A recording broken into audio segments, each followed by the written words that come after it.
जिसके माध्यम से बात कही जा रही थी कि 5 प्रकार के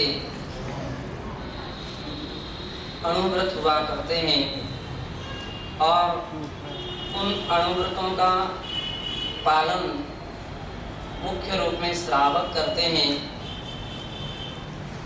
अथवा जिन्होंने एक देश रूप में व्रत को अंगीकार किया है और वे 12 व्रतों के साथ इन अणुव्रतों का भी पालन करते हैं। सत्य ये है, अणुव्रतों के ही सब विकास रूप है। गुणव्रत कहो चाहे शिक्षा व्रत कहो, एक रक्षक है, दूसरे विकास के रास्ते प्रशस्त करने वाले हैं।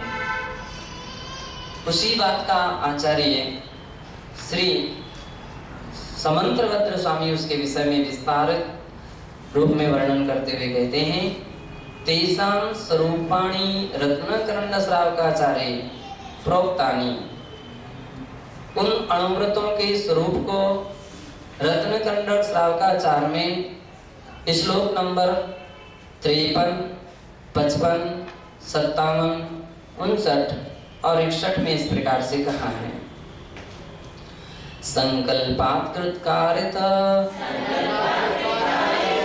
मन्नाद्योगत्रयस्य चरसत्वान् नाहिनस्ति यत्तदाहु स्थूलवधाद् विरमणं निपुणः।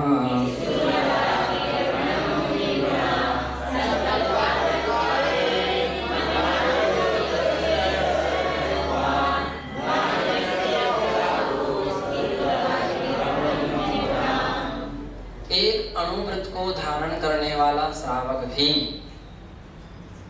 त्रस्त जीवों के 9 कोटि से हिंसा का त्यागी होता है। बतलाते हैं कि चरसत्वान, चरसत्व यानी त्रस्त जीव चलते हैं, त्रसंती त्रसा, जो निरंतर चलते फिरते रहते हैं, वे सभी के सभी 2 इंद्रियादयस त्रसाः, 2 इंद्रिय से लेकर के पंचेंद्रिय तक के जितने भी जीव होते हैं वे त्रस्त कहलाते हैं। ऐसे जो त्रस्त जीवों के वधात् अर्थात उनकी हिंसा से अथवा उनके लिए जो संकल्पात् कृत कारत मननात्, संकल्प पूर्वक कृत कारत अनुमोदना और योगत्रय मन वचन काय, इनसे ना हिनस्ति, जो उसकी हिंसा नहीं करते हैं। सीधा अर्थ हो गया कि जो श्रावक मन वचन काय से कृत कारक अनुमोदना से त्रस्त जीवों की हिंसा नहीं करते हैं। यत्तद आहु स्थूल वधात् विरमणं निपुणः। निपुणः निपुण पुरुष, निपुण पुरुष यानी केवली भगवान गणधर परमेष्ठी या पूर्वाचार्य गण, ये सभी उसकी इस प्रकार के व्रत के लिए स्थूल वधात् वीरमणं, स्थूल वध से वीरमण अर्थात स्थूल हिंसा का त्याग यानी अहिंसाणु व्रत आहु कहते हैं। वो स्थूल अहिंसाणु व्रत है। इस बात के लिए कितनी बात, मन वचन काय से कृत कारक अनुमोदना से वो भी त्यागी है। ऐसा नहीं है कि हम तो संकल्प पूर्वक किसी जीवों को नहीं मारते हैं, मारते भी नहीं है, मरवाते भी नहीं है, कोई मार रहा उसके अनुमोदना भी नहीं करते हैं और मन से वचन से काय से इस प्रकार के कोई भी प्रत्येक के विभाग बना लीजिए तो 9 कोटि हो जाएंगे। 9 कोटियों से वो त्रस्त का त्यागी है। और मुनि महाराज क्या है, चाहे त्रस हो चाहे सटकाय जीव न हननते सब विधि धरव संसार करी। तभी पूर्ण रूपेण 6 काय के हिंसा आदि से विरक्त रहते हैं। ये उनका हिंसा महाव्रत होता है, ये उसका अणुव्रत है। अन्य ग्रंथों में इस बात के लिए और उल्लेख खुलासा किया गया कि गृहस्थ त्रस्त हिंसा का भी पूर्ण रूपेण त्यागी नहीं होता है।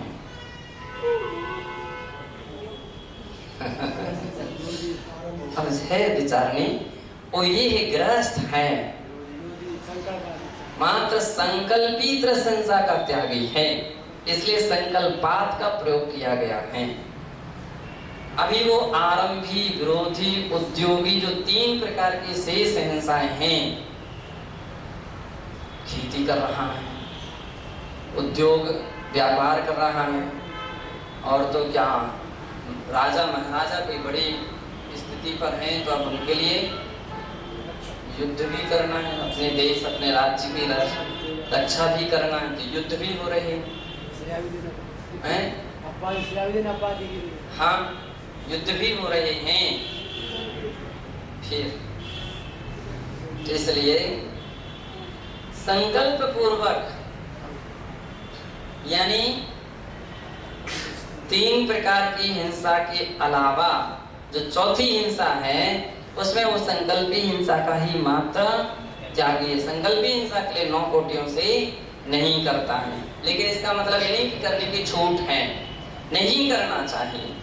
और संबित दृष्टि है, देशवृत्ति है, व्रत की ओर कदम उसने बढ़ाया तो वो तो ये भी नहीं करना चाहता है, लेकिन अब ये उसकी बड़ी परिस्थितियां गृहस्थिक जीवन में उसको ला करके खड़ी कर सकती हैं, तो उससे भी यथावसर बचने का प्रयत्न करना चाहिए।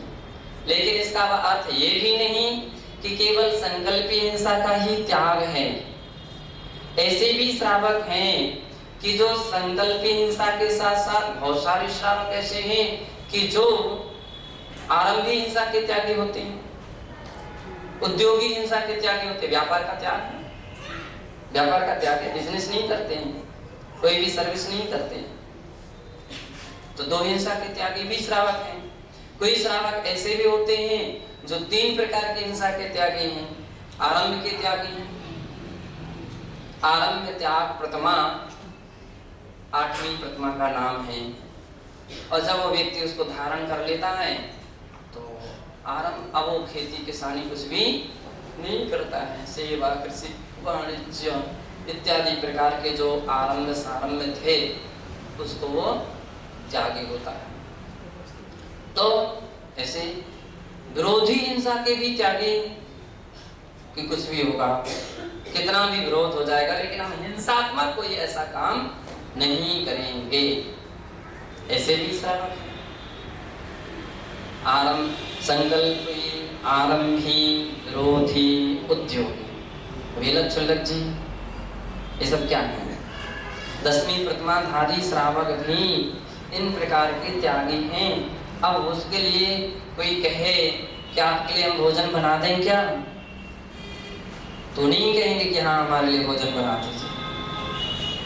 तो 10वीं प्रतिमाधारी है, अनुमति का भी त्याग है,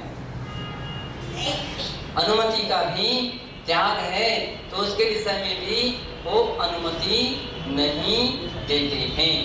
तो इस प्रकार के श्रावकों के अंदर में भी यथाक्रम से 4 प्रकार के भी हिंसा का त्याग हो सकता है। लेकिन अब जो महावृत्ति जन कर रहे हैं पूर्ण रूपेण मन वचन का से कृतकार तनमुन्ना से, वैसी अवस्था भी उनकी नहीं हो पा रही है। पंचेंद्रियों की हिंसा का त्याग, 2 इंद्रिय 3 इंद्रिय जीवों की प्रार्थना हो सकती, कपड़े धोना है। एलक छुल्लक जी अपने कपड़े अपने हाथ से धो सकते हैं,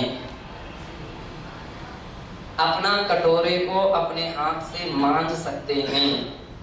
पुराने समय में उनके लिए कमंडल वगैरह भी लोहे मान जो उसका पीतल का या कोई भी धातु का दिया जाता था, तो उसको मांज सकते हैं। लेकिन मुनि महाराज अपने कमंडल को नहीं मांज सकते।